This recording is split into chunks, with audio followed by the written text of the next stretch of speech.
Un coup de gueule inédit. Ce lundi 26 décembre, Le Monde a publié une tribune au vitriol signée par plus d'1 millier de militants insoumis et de la NUP et dans laquelle ils demandent l'exclusion définitive du parti d'Adrien Quatennens. Condamné pour violence sur son ancienne compagne le 14 décembre dernier, le député du Nord s'est en effet vu interdit de siéger à l'Assemblée avec les élus de son camp pour une durée de 4 mois et contraint de suivre un stage de responsabilisation sur les violences faites aux femmes.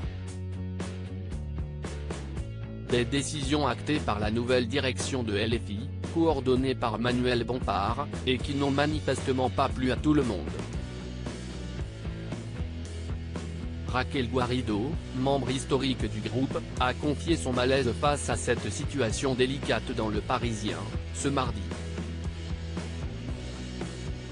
Selon la députée de Seine-Saint-Denis, qui fait partie du cercle proche de Jean-Luc Mélenchon avec Adrien Quatennens, la décision de l'exclure temporairement a été prise avant que ce dernier ne donne ses interviews catastrophiques, sur BFM TV et dans La Voix du Nord.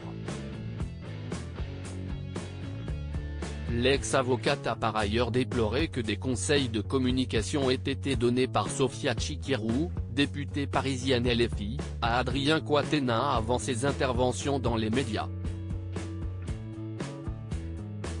Je constate avec consternation que, sa stratégie de communication a été menée en complicité avec au moins une partie de la nouvelle direction de LFI.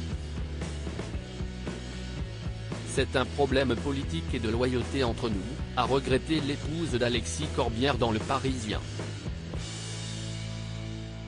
Supérieure à Elisabeth Borne, Yael Braun-Pivet, ces femmes politiques qui ont marqué l'année 2022. Raquel Garrido fustige la victimisation d'Adrien Quatennens pour le millier de militants LFI et NUP à avoir signé la tribune parue dans Le Monde. Il paraît clair que la présence d'Adrien Quatennens au sein du parti n'est pas conciliable avec les idées féministes portées par celui-ci.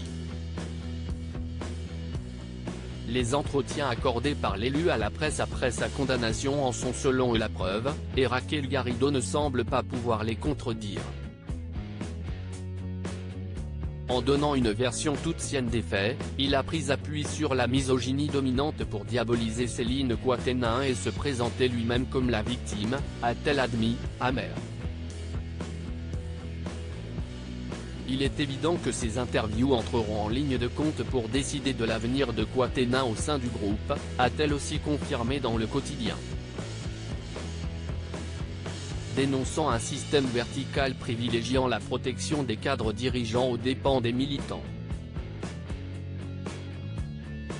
et des programmes, la tribune des militants a appelé à l'insoumission tout en soulignant le devoir d'exemplarité auquel doit se conformer tout élu de la République. Appliquez vos promesses, agissez, oui, le privé est politique, aucun agresseur n'a sa place dans nos partis, nos organisations, nos institutions, dans nos hémicycles, ont insisté les signataires. Crédit photo, Jonathan Rebo à Panoramique.